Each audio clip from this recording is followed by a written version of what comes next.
Good morning, good afternoon, good evening. This is not going to be my favorite subject. Not that I'm real thrilled about a lot of things I'm talking about, but I'd go crazy if I don't. The topic, I'm going to try to keep it as brief as possible, okay? It's not my favorite. It's about judgment. Okay. I'd rather speak about grace. However, I cannot deny that Jesus, at least in the memory of the gospel writers, mentioned judgment on numerous occasions. Which has me wondering, if Jesus were to visit America today, how would he judge us? The answer to this question, I think, can be found in the Gospel of Matthew. In chapter 25, Jesus tells a very vivid parable about the final judgment of all the nations. Okay. In this story, Jesus says, among other things, "Come you who are blessed by my Father, and take your inheritance. For I was hungry, and you gave me something to eat. I was a stranger, and you invited me in. I was sick, and you looked after me." Later in the parable, Jesus adds these words, "Depart from me, you who are cursed, for I was hungry, and you didn't feed me. I was a stranger, and you did not invite me in. I was sick, and you did not look after me."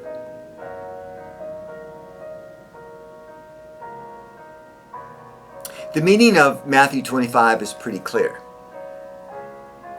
When we engage in compassionate acts of kindness for marginalized people, like feeding the hungry, welcoming the stranger, and caring for the sick, it's the same as if we're doing it to Jesus and for Jesus. Pretty simple.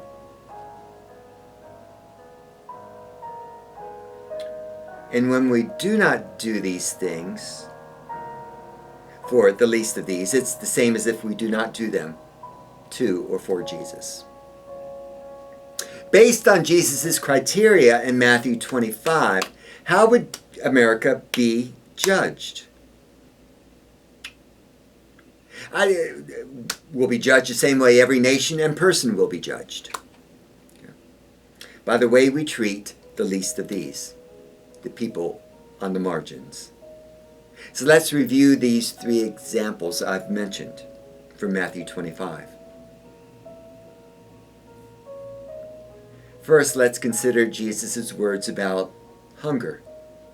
Well, America has jettisoned most of its foreign aid this year, including food support for millions of hungry children around the globe. The same dynamic now is happening in the United States. That quote-unquote big, beautiful bill just passed by the administration, and the GOP makes cuts to SNAP, that is food stamps, which helps feed millions of low-income Americans, including a significant percentage of America's children. Major cuts have also been made to food banks and local schools. And you know what? Given the magnitude of these governmental cuts, private charities cannot make it up. They can't make up the difference. If Jesus visited America today, he'd have to say, "I was hungry. And you know what? You guys didn't feed me." Second, let's consider Jesus' words about welcoming strangers, or the immigrant. Although many Americans accuse immigrants of breaking the law, rapists and murderers and gang members and drug dealers, the vast majority are law-abiding. The vast, overwhelming majority. They are hardworking people who make significant contributions to our culture and economy. Large number of immigrants have recently been deported, many without due process, which the Constitution guarantees to all people, regardless of their immigration status. Hundreds, including many with no criminal record, have been shipped to what could be termed as nothing less than vicious gulag-like prisons in other countries where they will likely not be released alive. Immigrants who have not been deported at this point live in debilitating fear, including those who are here legally, yet are still threatened with deportation. If Jesus visited America today, he'd have to say, I was a stranger, and you know what? You did not invite me in.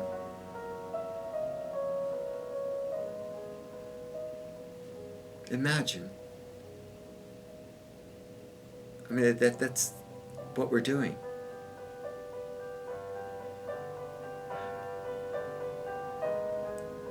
Third, let's consider Jesus' words about caring for the sick.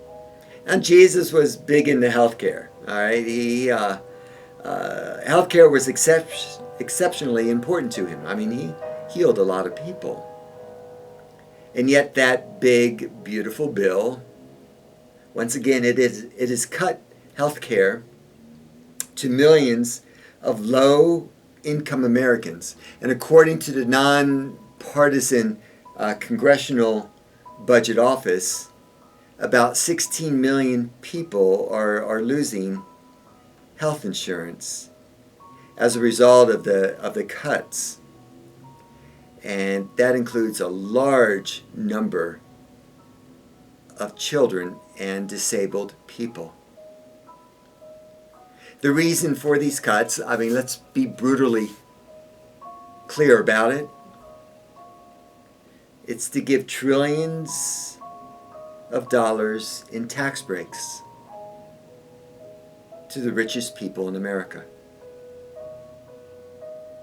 exasperating the already massive wealth gap even further. If Jesus visited America today, he'd have to say, I was sick, and you didn't take care of me. These stunning cuts to the hungry and sick, along with the overwhelming cruelty to immigrants, and are clear violations of Jesus' example and his teachings.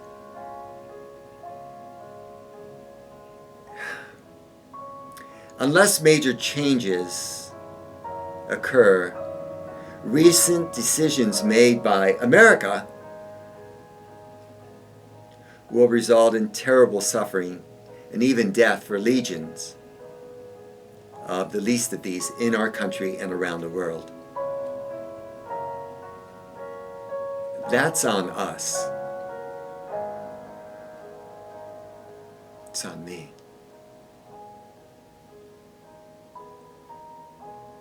I cannot silently stand by. Which brings me back to the original question. If Jesus were to visit America in 2025, how would he judge us? If we don't change course quickly, the answer is quite clear. Jesus would judge America quite harshly.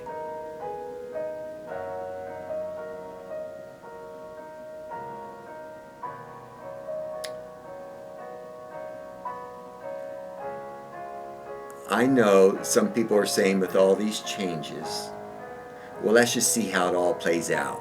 You know, this big, beautiful bill and how the tariff thing all plays out with the economy. There are people who cannot wait. If you can say you can wait for it to play out, then you're living a privileged life. And you're not thinking about the least of these. I'm sorry.